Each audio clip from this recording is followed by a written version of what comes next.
Hello, everyone. I'm Lucy, and today I'm going to tell you how someone adopted me.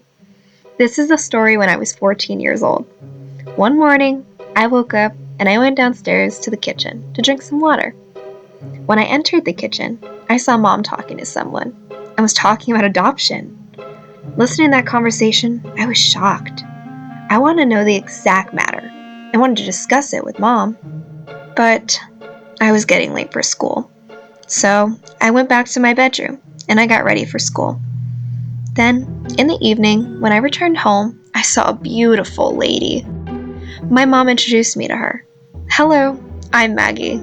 I'm your mom's bestie," she said. "Hello," I replied to her. I went inside my room, changed my clothes, and came back to the living room. I asked Mom if I can go outside with my friend Joya, just because she was waiting for me. But, to my surprise, Mom said, "No, you sit here and talk to Maggie.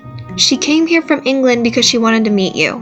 I said, "Okay," and I spent a good time with Maggie Aunt. She asked me about my likes and dislikes. After a long conversation, she requested, "Let's go outside. I want to visit the nearby park." I went along with her, and both of us enjoyed it a lot. After a few days, my mom asked me, "How did you like Maggie?" I replied, "She's very pretty and nice." Then Mom said that she has to go out of town for an official meeting, so until she comes back, I had to stay with Maggie Aunt at her home. When Mom left for the meeting, I went to Maggie Aunt's home. After some days, I tried calling my mom, but couldn't connect with her. I discussed with Henna Aunt about it, but she said she would be busy. Days passed by. I kept thinking about my mom, that why didn't she return home yet? Later, I noticed that Maggie Aunt was fulfilling all my needs and doing all for my well-being emotionally and financially too. Month after month, I kept trying to call my mom, but she was completely out of my reach. One day, I was studying for my next day's test when Maggie Aunt came in. She said, "Oh dear, why do you want to study? See, I have earned so much, and I can take care of you your whole life." I was shocked after listening to all of this. She stopped me going to school and made me do all the household work. I felt like I was trapped in prison. I felt helpless, and I was missing my mom a lot. I wanted to run away from this house. One evening, she invited her friends for dinner. Her friends asked about me, and she said, "She is Lucy. I adopted her because her mom was bankrupt, and I am capable enough to secure her life financially. But nothing comes free in cost. Of course, Lucy has to pay me back by helping me do household work." When I heard this, I was terrified. How could my mom do this to me? And who my mom believed was treating me as her servant. I'm trapped, and I have no way of getting out of this. What's your story? True Tales wants to hear it. If you also have any such moment, you can share it in the comment section below. Hit the like button if you liked my story. Subscribe to this channel to watch more such videos and press the bell icon for more updates.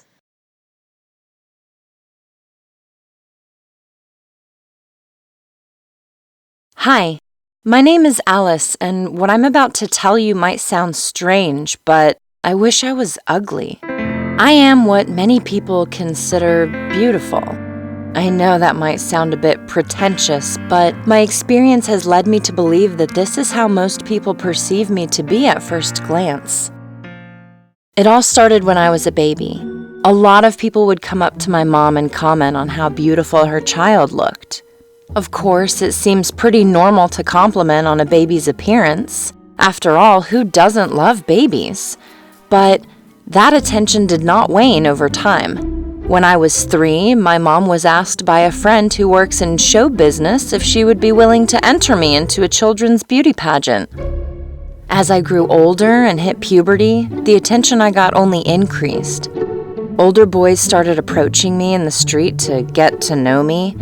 Girls would say mean things about me behind my back, and one of my aunts even remarked on how I shouldn't concentrate too much on my studies since I could get by on my looks alone. When I entered high school, I developed a love of writing and studying algebra, and I excelled at sports, but nobody seemed to care at all about my interests or grades. Already, I was stereotyped as a blonde with more beauty than brains, which was far from the actual truth.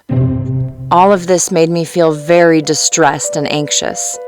I developed an insecurity about my good looks. I started to alienate myself from those around me. I became withdrawn and introverted. I changed my dressing and started wearing loose clothes, ones that wouldn't accentuate my curves or chest.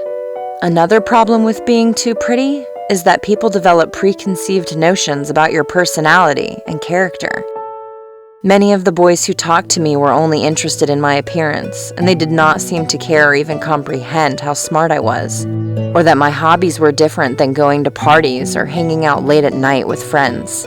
I was also the envy of girls in my class who would gossip about me and spread disparaging rumors that would further hurt my reputation. Due to my unsociable behavior and the way my classmates felt about me, I didn't have many close friends. And because people around me were quick to discard my interests and ambition, I too, in turn, felt that maybe I wasn't good enough to pursue my dreams. And so, I decided that since the world was so bent on treating me as nothing more than a pretty face, I would act the part and play to people's expectations of what I should be and not what I am. I started wearing skimpy clothes, and when boys tried to flirt with me, I flirted back.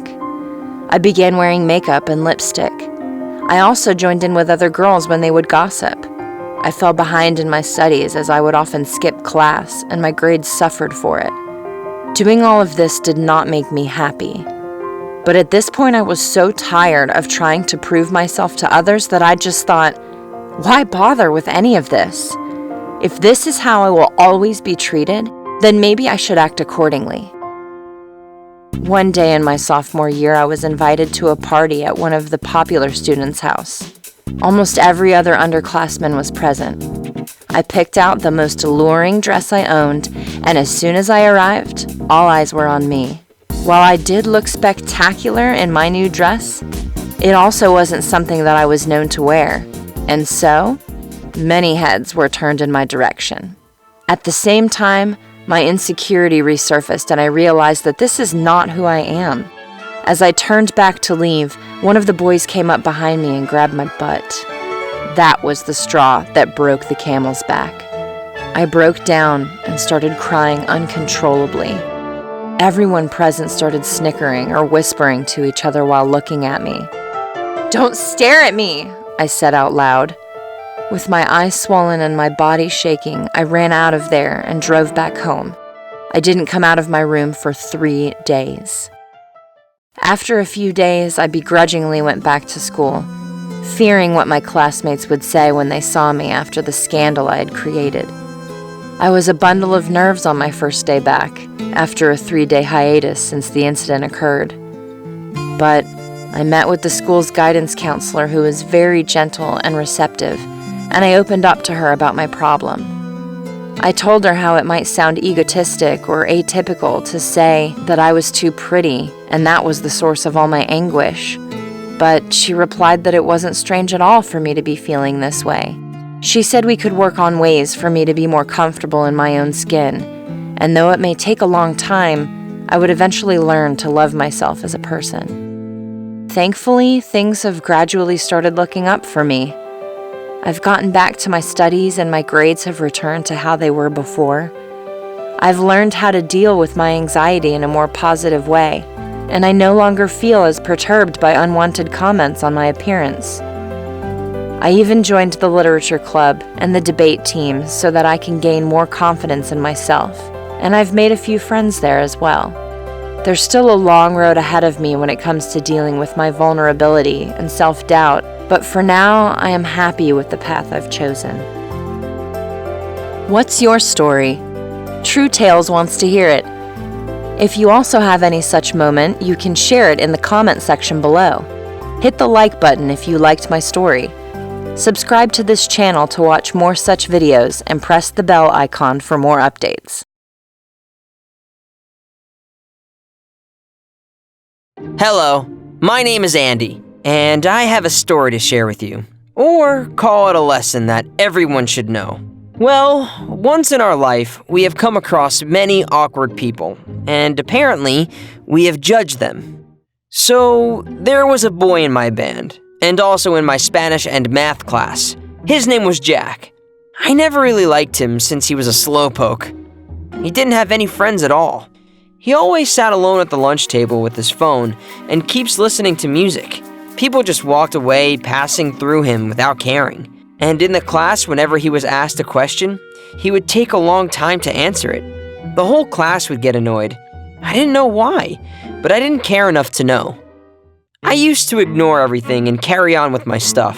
Jack never had enough friends to talk to or hang out with because everyone found him weird. Jack has always been the center of jokes. Teachers used to make fun of him, girls used to tease him, and the boys in our class, they literally used to bully him. I never paid attention to all of this, or you could say, I never really cared. Jack and I were in the same band, but we never really talked to each other. He used to stay in his wonderland doing weird stuff. It was Friday, November 17th. I was so pumped since it was the end of the week, and we'd all planned to go out for dinner. I went to college like it was a normal day. I walked into band class and was ready to play my flute. Mr. Steven, our music teacher, began the class. We played music for a little while, then he asked us to tune our instruments. I saw Jack. He was just walking around like usual looking for something.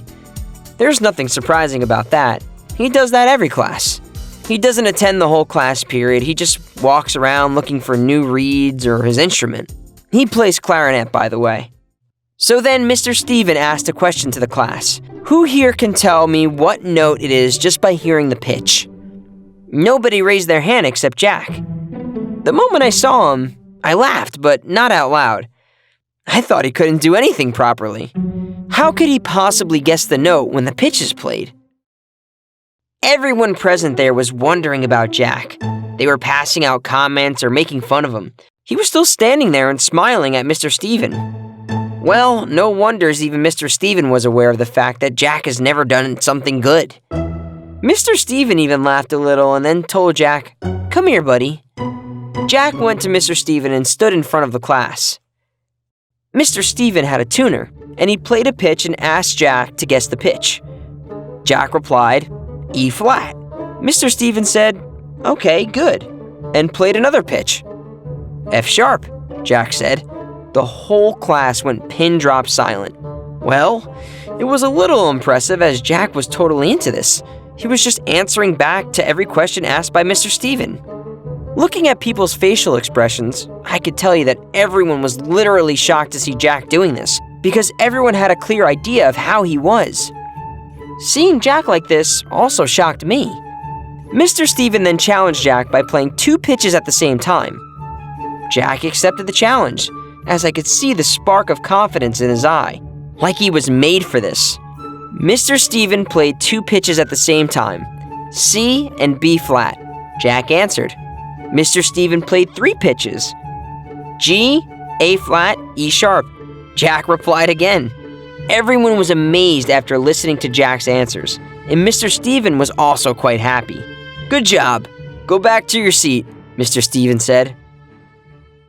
At that moment, I got goosebumps. How did he do that? I said to myself. He guessed all the pitches correctly. That day, I realized that I shouldn't judge people based on the little things I see. I need to see the great things people can do. From that day onwards, I had a different opinion of Jack.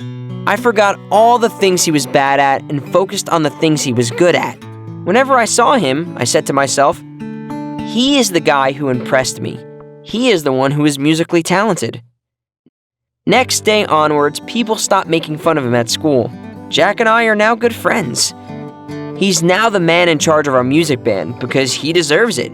And yes, he still lives in his wonderland, but now at least he has many good friends, including me, obviously. Well, never judge a book by its cover. You never know how impressive that book would be. What's your story? True Tales wants to hear it. If you also have any such moment, you can share it in the comments section below. Hit the like button if you liked my story. Subscribe to this channel to watch more such videos and press the bell icon for more updates.